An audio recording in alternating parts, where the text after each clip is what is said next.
Hebron Ministries.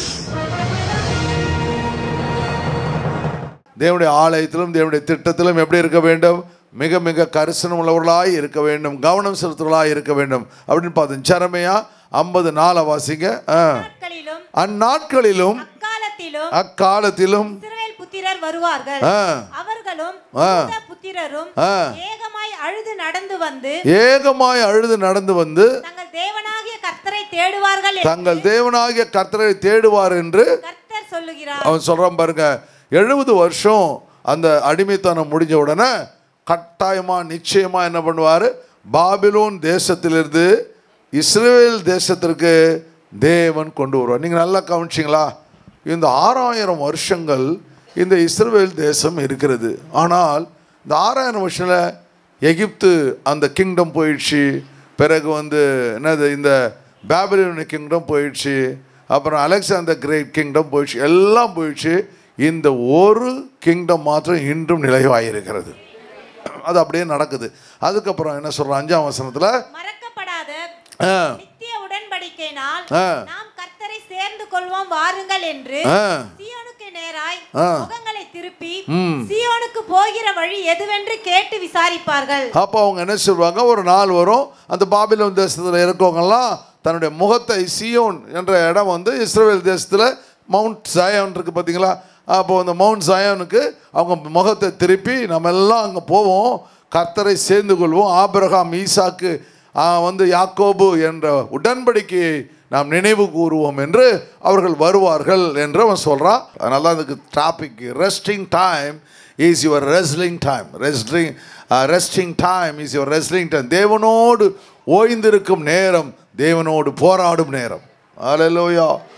4 காரியங்களை கர்த்தர் செய்கிறார். அவங்களுக்கு என்ன செய்கிறாரு அப்படின்னா, ஒன்று காட் ஆஃப் ரெஸ்டோரேஷன். ரெஸ்டோரேஷனா அந்த தேசம் அழிக்கப்படுகிறது, மறுபடியும் அந்த தேசத்தை திரும்ப சீரமைக்கின்றார். காட் ஆஃப் ரெஸ்டோரேஷன், தேவனுடைய சீரமைப்பு அவர்களுக்கு வருகிறத பார்ப்போம். அப்போது பாருங்கள், ஒவ்வொரு ராஜ்யமும் கர்த்தர் ஒவ்வொரு பிரசிடண்ட்டை, ஒரு பிரைம் மினிஸ்டர் தேவன் கவனித்து கொண்டே இருக்கிறார். ராஜாக்களை தள்ளி ராஜாக்களை ஏற்படுத்துகிற தேவன். 2வது அவன் சொல்கிறான், ஜெரமியா உன்னை திரும்ப அவர் கட்டுவார், திரும்ப உன்னை சீரமைப்பார், மறுபடியும் நீங்கள் வருவீங்க அப்படி சொல்கிறான். 2வது சொல்கிறான், உங்கள் பாவங்கள்லாம் அவர் மன்னிச்சிட்டாரு. என்னென்னலாம் நீங்கள் எருசலேமில் இருந்தபொழுது, ஜெருசலேமில் இருந்த இஸ்ரேலில் இருந்தபடி நீங்கள் செஞ்சீங்களோ அவற்றை எல்லாம் மன்னித்து விட்டார். 3வது காரியம் காட் ஆஃப் அகாமடேஷன். அவர்கள் இழந்து போனார்கள், வீடுகளை இழந்து போயிட்டாங்க, தன்னுடைய வயல் நிலங்களை இழந்து போட்டாங்க, ஒளிபத்தோப்புகளை இழந்து போயிட்டாங்க, தன்னுடைய பிஸ்னஸ், நம்முடைய வேலை ஸ்தலம் எல்லாத்தையும் இழந்து போட்டாங்க. காட் ஆஃப் மறுபடியும் அவருடைய குடியேற்ற பண்ணுகிறார். 4வது காட் ஆஃப் சாட்டிஸ்ஃபேக்ஷன். அவன் சொல்கிறான் மறுபடியும் 4வது காரியம் ஜெரமியா சொல்கிறான், உங்களுக்கு ஒரு மன நிறைவை கர்த்தர் கொடுப்பார், மறுபடியும் நீங்கள் எருசலேமுக்கு திரும்பி நீங்கள் சந்தோஷமாய் இருப்பீர்கள் என்று ஆண்டவர் சொல்வது போல கர்த்தர் நமக்கு ஒரு மன நிறைவை கர்த்தர் கொடுப்பார். முதல்ல ஆண்டவரை அறியாமல் இருந்தீங்க, இயேசுவை அறியாமல் இருந்தீங்க. கர்த்தர் என்ன பண்ணார்? தேவாதி தேவன் என்ன பண்ணார்? உங்களை கர்த்தர் புதிய இருதயத்தை கர்த்தர் கொடுத்தார். உங்களோட புதிய இருதயத்தை தேவன் கொடுத்தார். புதிய இருதயத்தை கொடுத்து இப்பொழுது புதிய சிருஷ்டியாய் மாற்றினார். அல்லேலூயா. அப்போ உங்களுக்கு ஒரு மாறுதலை தேவன் கொடுத்தார். 2வது என்ன பண்ணுறாங்க? 2வது என்ன பண்ணார்?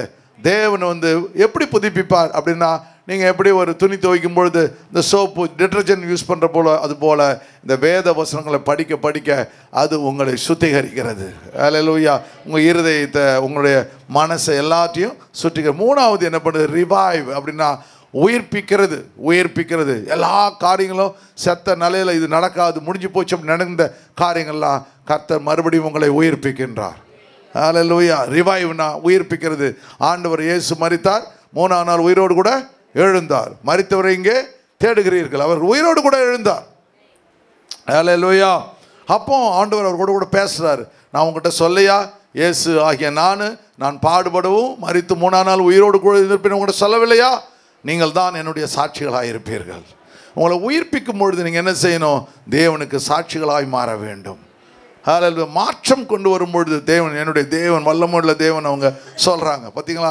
அடிமைத்தனத்தை என்னை கொண்டு போனார், திரும்ப என்னுடைய சுய தேசத்துக்கு கொண்டு வந்தார். 3வது ரிட்டர்ன், திரும்ப பெறுதல். எதையெல்லாம் இழந்து போனார்களோ அவற்றையெல்லாம் திரும்ப பெற்றுக்கொள்வார்கள். நீங்கள் இந்த உபத்திரவ காலத்தில், கஷ்டத்தின் காலத்தில், துன்பத்தின் காலத்தில் எவற்றையெல்லாம் நீங்கள் இழந்து போனீங்களோ அவற்றை திரும்ப பெற்றுக்கொள்வேன். சொல்லுங்கள், திரும்ப பெற்றுக்கொள்வேன். ஹல்லேலூயா, ஹல்லேலூயா. ஆண்டுடைய கரமும் தேவ தயவும் ஆசீர்வாதமும் உங்கள் மேலால் தான். ஜெரமியா சாப்டர் 30:17 பாருங்க. அவர்கள் உன்னை விசாரிப்பற்று சீயோன் என்று சொல்லி உனக்கு தள்ளுண்டவள் என்று பெயரிட்டபடியால், இப்போ அவர்கள் என்ன பண்ண, இஸ்ரேல் தேசத்தை என்ன சொல்றாங்க? விசாரிப்பற்ற தேசம். அவரை கேட்கறதுக்கு யாருமே இல்லை. அவங்க கடவுள்னு சொன்னார், ஆனால் அவங்க கடவுளங்களை கைவிட்டுட்டார். ஆனால் தேவன் அதை கேட்டுக்கொண்டே இருந்தார். இஸ்ரவேலை காக்கிறவர் உறங்குவதில்லை, தூங்குவதும் இல்லை. இஸ்ரவேலை காக்கிற உறங்குவதும் இல்லை, தூங்குவதில்லை. ஹல்லேலூயா. கர்த்தர் ஒவ்வொரு நாளும் நம்மை காக்க வல்லமை உள்ளவராக இருக்கிறார். அப்போ விசாரிப்பற்ற தேசம். அவங்களை கேட்கலன்னு விட்டுட்டான்னு சொல்ல. பிறகு தள்ளுண்டவன், அவுட்காஸ்ட், நான் உனக்கு ஆரோக்கியம் வர பண்ணி, அவங்க எல்லாம் உன்னை பற்றி சொன்னாங்க. விசாரிக்க உன்னை கேட்கறதுக்கு ஆள் இல்லை, தள்ளுன்னு சொன்ன. ஆனால் நான் உனக்கு ஆரோக்கியத்தை வர பண்ண. சொல்லுங்க, கர்த்தர் எனக்கு ஆரோக்கியத்தை வர பண்ணுவார். ஹல்லேலூயா. அப்புறம் என்ன செய்கிறாரு? உன் காயங்களை ஆற்றுவேன். I will heal your wounds. உங்களுடைய காயங்களை ஆற்றுவேன். நம்முடைய என்னென்ன காயங்கள் இந்த நாட்களில், உபத்திரவத்தின் நாட்களில், கஷ்டங்கள் நாட்களில் எதெல்லாம் உங்கள் மனசில் காயங்களாக இருக்கோ ஆண்டவர் சொல்கிறார், அதை நிச்சயமாக நீ ராத்திரி போய் சொல்லுங்கள், ஆண்டவரே எனக்கு எத்தனையோ காயங்கள் உண்டு ஆண்டவரே. ஹல்லேலூயா. அந்த ஆள் என்ன ஈட்டியால் தான் குத்தலை, ஆனால் மனசை குத்திட்டான் ஆண்டவரே. அப்படி அந்த காயங்கள்லாம் ஆண்டவர்கிட்ட போய் சொல்லுங்கள். அந்த காயங்கள்லாம் தேவன் ஆற்றுவார். சொல்லுவார், நீ ஏன் அவனை பற்றி கவலைப்படுற, அவளை பற்றி கவலைப்படுற, உன்னை அதற்கு மேலாக உயர்த்துவேன், உன்னை அதற்கு மேலாக உயர்த்துவேன். சில சமயத்தில் நிந்தனை வரும்பொழுது நமக்கு எதிராக காரியங்கள் செயல் உண்டு. நான் அப்படி தான் கேட்பேன், ஆண்டவரே இப்படிலாம் ஆயிடுச்சத்தில் இவ்வளோ அதிகமாக அவமானப்படுத்தப்பட்டேனே அப்படின்னு சொல்லும்போது கர்த்தர் சொல்லுவார், கவலைப்படாத, ஒரு நிமிஷத்தில் உன்னை நான் உயர்த்தி விடுவேன். யார் உன்னை அவமானப்படுத்தும் அவர்கள் உன்னிடத்திலே வந்து நிற்பார்கள். அது அப்படியே கண்ணு முன்னாடி நடக்கும். நான் பார்த்துன்னு சிரிச்சிட்டு உட்காந்துருப்பேன், எவ்வளோ பெரிய தேவன் நம்முடைய தேவன் என்று. ஹல்லேலூயா. இந்த அமேசான் காடுகளில் குயினானு ஒரு அருமையான மெடிசினல் பிளான்ட் இருக்கான். அந்த பிளான்ட் வந்து நீங்கள் பாருங்கள், இது அதனுடைய இது வந்து நம்ம யூகாலிப்டஸ் மரம் இருக்குது பார்த்தீங்களா, இதில் போகும்பொழுது என்ன ஊட்டி கொடைக்கானல்ல அவனுங்க விற்பானுங்க பாருங்கள், அந்த தைலெல்லாம் வச்சு விற்பானுங்க பாருங்கள். ஒரு பெரிய பெரிய கடை எல்லாம் அந்த ரோடு முழுக்க தான் இருக்கும். நம்மளை வாங்காமல் விட மாட்டானே. அந்த ஊருக்கு போனால் கட்டாயம் என்ன பண்ணுவாங்க, அதை வாங்கிட்டு வந்துடுவாங்க. வாங்கிட்டு வந்து கம்ப்ளீட்டாக அப்புறம் இந்த வரிக்கு வேற வைப்பான்.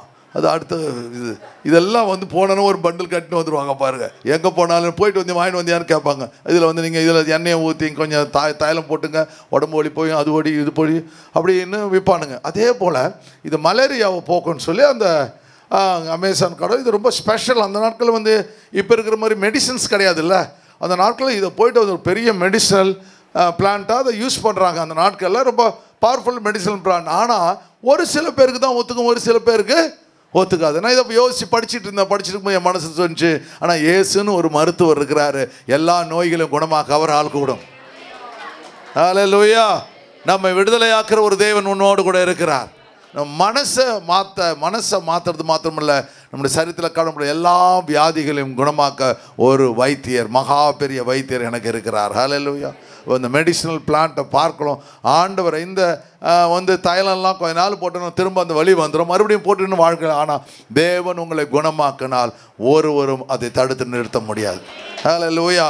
உங்களை கொண்டு கர்த்தர் பெரிய காரியங்களை செய்ய வல்லமை உள்ளவராக இருக்க. 1 பேதுரு புத்தகம் 2ஆம் அதிகாரம் 24ஆம் வசனத்துல, பாவங்களுக்கு செத்து நீதிக்கு பிழைத்திருக்கும்படிக்கு அவர் தாமே தமது சரீரத்திலே நம்முடைய பாவங்களை சிலுவையின் மேல் சுமந்தார், அவருடைய தழும்புகளால் குணமானீர். அவருடைய தழும்புகளால் குணமாகிறோம். ஹல்லேலூயா.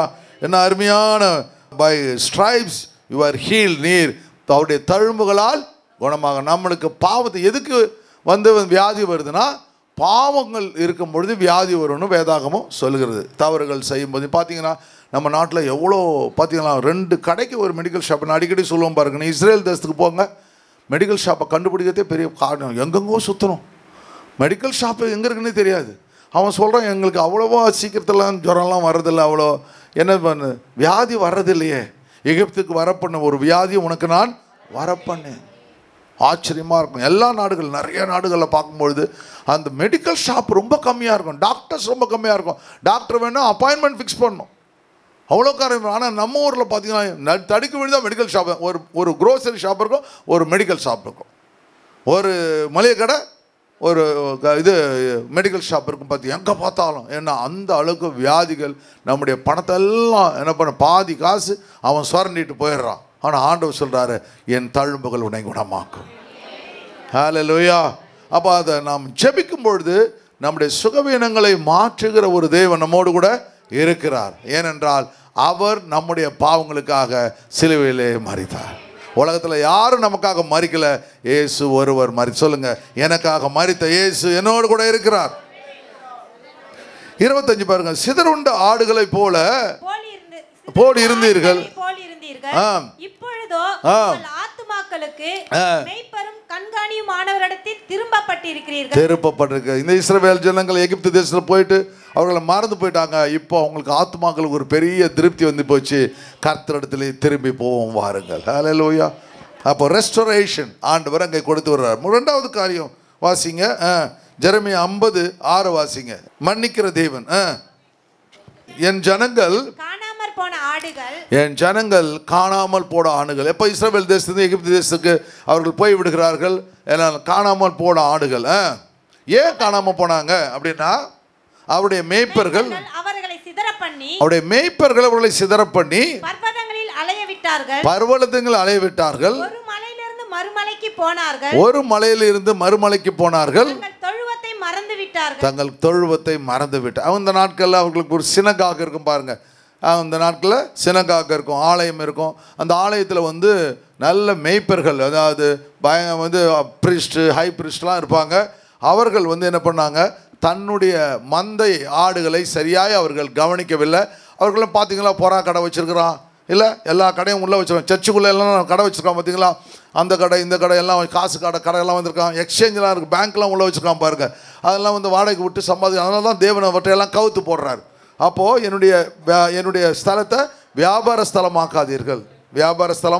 ஆக்காதீர்கள் அப்படின்னு சொல்லிட்டு எல்லாத்தையும் கவுத்து போடுறாரு பாருங்க. அதுபோல் அவர்கள் என்ன பண்ணுறாங்க, தவறுகளை செய்து விடுகிறார்கள்.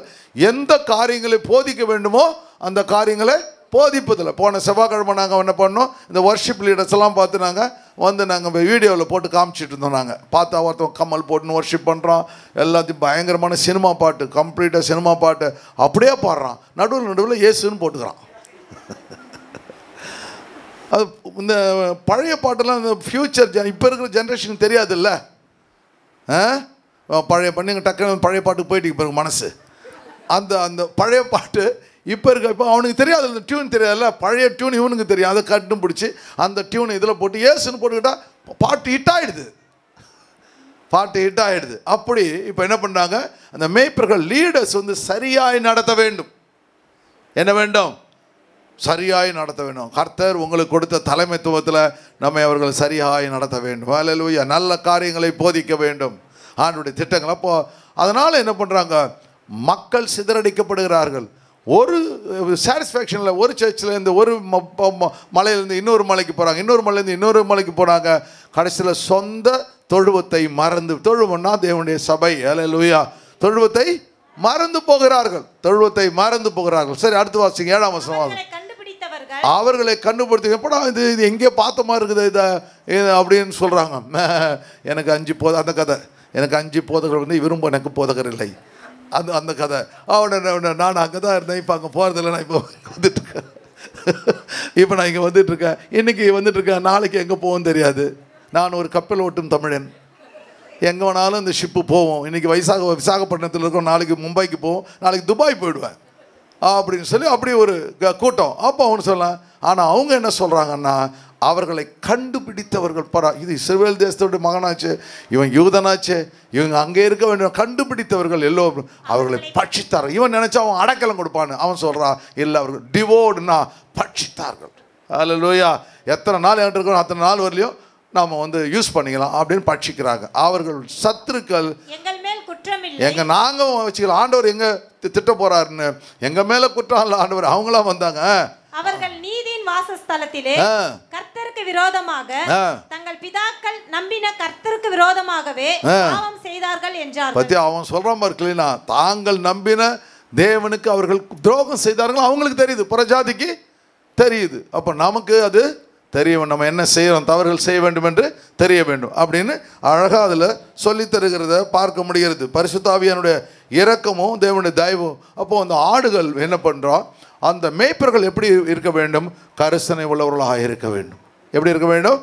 நான் முன்னாடிலாம் பார்த்தா ஒரு ஆள் போட்டு எழுதுவேன், யார் யாருக்கு ஃபஸ்ட் சர்வீஸ் வரல, செகண்ட் சர்வீஸ் வரல, தேர்ட் சர்வீஸ் வரல, என்ன பண்ணுவேன், ஃபுல்லாக ஒரு லிஸ்ட்டு. எனக்கு வந்து அப்பப்போ 2-3 லிஸ்ட்டு வரும். அதில் வந்துலாம் ஃபோன் நம்பரோடு எழுதுவேன். நான் காரில் போகும்போது ஒவ்வொருத்தங்க ஏன் வரல அப்படின்னு கேட்பேன். இப்போது மேலே 3 ஃப்ளோரு, எங்கே வருது, நீங்கள் எங்கே உட்காடுறீங்கன்னு எனக்கு தெரியல. நீங்களே என்ன ரொம்ப ஒரு நிமிஷம் அப்படியே தலை சுத்த வச்சுருக்க, என்ன பாஷா என்ன பார்த்து எப்படி கேட்குறீங்க, நான் கரெக்டாக வந்துகிட்டு இருக்கேன் பாஷா. அப்படி அந்த வார்த்தையில் நான் அப்படியே நில குழஞ்சி போயிடுறேன். கரெக்டாக வந்துட்டுருக்கேன். எங்கம்மா பார்க்கவே இல்லை, ஃபஸ்ட் சர்வீஸ் ஃபஸ்ட் ஃப்ளோர் தான் உட்காந்துருக்கேன், கால் வலி அப்படின்னு நான் அங்கே உட்காந்துடுறேன் பாஷா. அப்படியே நான் போயிடுறேன் பாஷா. வராங்களா போகிறாங்களா ஒன்றுமே தெரியல. ஏன்னா 3 ஃப்ளோர் இருக்கிறதுனால எந்த ஃப்ளோரில் எங்கே உட்காராங்க, யார் வராங்க, அது ஒரு பெரிய பிரச்சனை. நானே என்ன பண்ணிட்டேன், புது ஆத்துமாக்கள் நமக்கு எது இருக்கிற ஆத்துமாக்களை இடம் பத்தலையேன்னு சொல்லி நான் கேட்கவே இல்லை. இந்த 3 மாதம் தான் கேட்க ஆரம்பித்தோம். கர்த்தர் இந்த 3 மாதத்தில் நிறைய புது ஆத்துமாக்களை கர்த்தர் கொடுத்துவார். நம்முடைய லேக் ஏரியா சர்ச்சில் ஒவ்வொரு வாரமும் 32லேருந்து 45-47 ஆத்துமாக்களை கர்த்தர் கொடுத்தார். ஹல்லேலூயா. மறுபடியும் கர்த்தர் நம்மை ஆண்டவர் மறுசீரமைப்பு செய்வார். மறுபடியும் கர்த்தர் நினைத்து பார்ப்பதற்கு வேண்டிக்கொள்ளுக்கு மேலான காரியங்களை செய்ய வல்லமை உள்ளவராக இருக்கிறார். ஹல்லேலூயா. உண்மையான மேய்ப்பனா தான் என்ன பண்ணுவாங்க, ஆண்டவர் சொல்கிறார் பார்த்தீங்களா, மேய்ப்பன் என்ன பண்ணுவான், 90 ஆடு இருந்தால் கூட ஒரு ஆடு காணாமல் போனால் அந்த ஆட்டை தேடி அவன் அலைவான். ஒரு ஆள் சர்ச்சுக்கு வரலாம், என் மைண்டெல்லாம் அப்செட் ஆகிடும். எதுக்கும் நான் இறங்கி போயிடுவேன். அந்த ஆடு முறைச்சிட்டு இருந்தாலும் பற்றி எனக்கு கவலை கிடையாது. ஹல்லேலூயா. ஆனால் நாம் என்ன பண்ணோம், ஒரு ஆடை தவற விடக்கூடாது.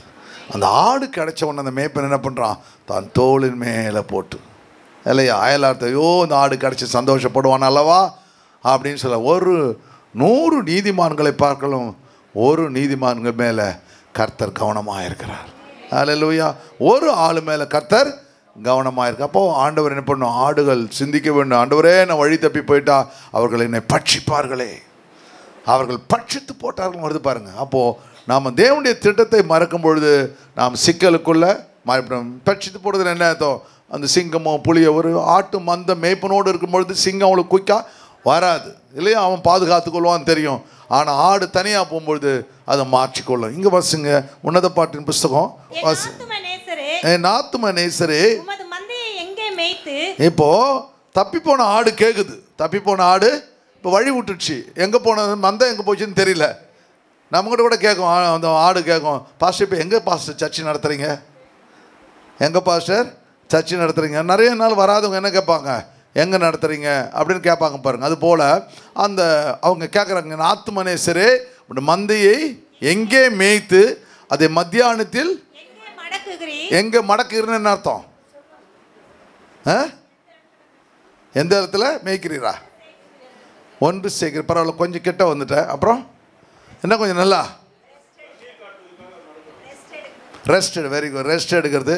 அதாவது மேய்ப்ப இது வந்து ஆடுகள் வந்து நம்ம முன்னாடி சொல்லியிருக்கலாம், ஆடுகள் வந்து எத்தனை மணிக்கு காலையில் ஆடுகள் வந்து மேய்ப்பன் திறந்து விடுவாங்க, காலையில் விடியத்துக்கு முன்னாடி 5:30 மணி 6 மணி அதுக்கு முன்னாடி என்ன பண்ணுறாங்க, சன்செட்டுக்கு முன்னாடி திறந்து விடுவாங்க. அந்த ஆடுகள் என்ன பண்ணும், ஓடி போயிட்டு அந்த புல் நுனியில் இருக்க அந்த டியூ, அதாவது பனியை உறிஞ்சும். அந்த பனியை சக்ஸ் த டியூன்னு சொல்லுவாங்க.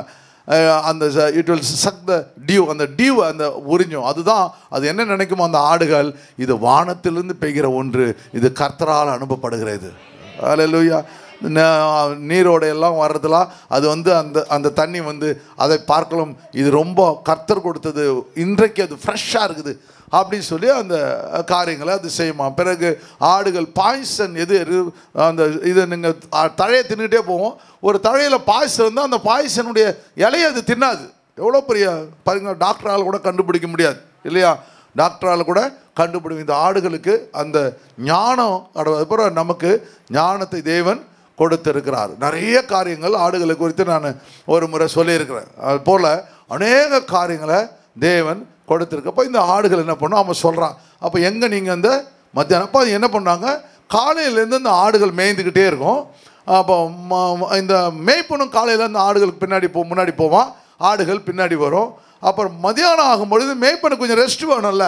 அப்போ என்ன பண்ணுவார், அவர் போயிட்டு ஒரு மரத்துக்கு கீழே போய் ரெஸ்ட் எடுப்பார். ரெஸ்ட் எடுக்கும்போது ஆடுகள் வந்து அங்கே ரெஸ்ட் எடுக்கும். இப்போ இவ வந்து கேட்குறா, எங்கே நீங்கள் மடக்குறீங்க, எங்கே நீங்கள் ரெஸ்ட் எடுப்பீங்க, நாங்கள் சொல்லுங்கள், நான் அங்கே போயிட்டு சேர்ந்துக்கிறேன் அப்படின்னு சொல்கிறா. அப்போ அவர் சொல்கிறாரு, உமது தோழரின் மந்தைகள் அருகே அலைந்து திரிகிறவளை போல நான் இருக்க வேண்டியது என்ன? அப்போ இவ அந்த மேய்ப்ப மந்தையில் இருக்க வேண்டியவ மந்தையில் இல்லாமல் வெளியில் சுற்றிட்டதுனால மந்தை எங்கே போகுதுன்னு இந்த இவளால் கண்டுபிடிக்க முடியல. நான் இப்போ வெளியில் அந்த மந்தைக்காக தெரிஞ்சிட்டு இருக்கேன், எனக்கு சொல்லுங்கன்னு சொல்லி அங்கே கேட்குறான். அப்போ சொல்கிறாரு, ஸ்திரீகளில் ரூபவதி, பார்க்கறதுனால அழகாக இருக்கியம்மா, நல்ல புடவை கட்டுற, எல்லாம் பார்த்து நகைலாம் போடுற, ஆனால் வந்து நீ அப்போதான் ஸ்திரீகளில் ரூபவதியே, இது அறிவா உனக்கு தெரியாதா, இதை நீ புரிஞ்சுக்கொள்ள வேணாமா, நீ கேட்குற இந்த கேள்வின்னு சொல்லிட்டு மந்தையின் காலடிகளை தொடர்ந்து போய். ஹல்லேலூயா. நீ என்ன செய்யணும், எங்கே போனாங்கன்னு கண்டுபிடிக்க முடியாது, ஆனால் என்ன செய்யணும், நீங்கள் காலையில் வந்து அந்த அந்த மந்தம் நடந்து போயிருக்கோம், அந்த மந்தனுடைய கால் குழம்புகள் அந்த அடி இருக்கு, ஃபுட் ஸ்டெப்ஸு அந்த ஃபுட் ஸ்டெப்ஸை அந்த என்ன பண்ணு, நீ தொடர்ந்து போ, எங்கே போனான்னு தெரியல, நீ கண்டுபிடித்து விடுவாய். நீ போனது மாத்திரமல்ல, சொல்லுங்க, உன் ஆட்டுக்குட்டிகளை மேயவிடு. நீ போனது மாத்திரமல்ல, உன்னுடைய பிள்ளைகளையும் அந்த கூடாரத்திலே மேயவிடு. ஹல்லேலூயா. ஆண்டவர் தேவன் பரிசுத்தாவியானவர் பாவியானவர் நம்மோடு கூட இருந்து ஒவ்வொரு நாளும் நம்ம பிள்ளைங்க, சண்டே கிளாஸ் பிள்ளைங்க நல்லா அழகாக வசனம் சொல்கிறாங்க. அந்த சின்ன வயசில் அவர்கள் சொல்கிற வசனங்கள் பெரியவனாகும் பொழுதும் அது அவர்களுக்கு ஆசீர்வாதமாய் மாறும். நாங்கள்லாம் ஒரு ஊழியக்காரனாக வந்தது இல்லைன்னா சின்ன வயசில் சண்டே கிளாஸ் எங்கள் அப்பாலாம் அடிப்பார் பயங்கரமாக, யூத் மீட்டிங் சண்டே கிளாஸ், அதில் நான் கேட்ட நல்ல வசனங்கள், அதெல்லாம் மனப்பாடம் சின்ன வயசில் கற்றுக்கொண்ட வசனங்கள் தான் பிரசங்கம் பண்ணும்போது ரொம்ப ஈஸியாக இருக்குது, எல்லாத்தையும் பார்க்கும்பொழுது ரொம்ப ஈஸியாக இருக்குது. அப்போது சின்ன வயசில் நம்முடைய பிள்ளைகளை தேவனுடைய கரத்துக்குள்ளே, தேவனுடைய மந்தைக்குள்ளே, தேவனுடைய கூடாரத்துக்குள்ளே அதை வளர்க்க வேண்டும். ஹல்லேலூயா. அப்படி உங்களுடைய பிள்ளைகள் பெருசாகும்பொழுது கெட்ட பழக்கம் இல்லாமல், நீங்கள் ஒரு பிள்ளைங்க பெருசாகும் போது என்ன விடுறாங்க, அவங்க இஷ்டத்துக்கு எவ்வளோ பிள்ளைங்க மாறிடுறாங்க பார்த்துங்க. போன வாரங்களில் என்னுடைய ஃப்ரெண்டு துபாயில் இருக்கிறாரு, அவருடைய சன்னு அப்போ என்ன பண்ணுறான், அவங்க அம்மாவை போந்து அடிக்கிறான். அவர் துபாயிலேருந்து பணம் அனுப்புகிறாரு, அவங்க படிக்க வச்சுருக்கான், பிஇ படிச்சிருக்கிறான். அப்போ வந்து அடிக்கிறானா, ஏன் அடிக்கிறான், டெய்லி எனக்கு 1000 ரூபாய் வேணும் குடிக்கிறதுக்கு.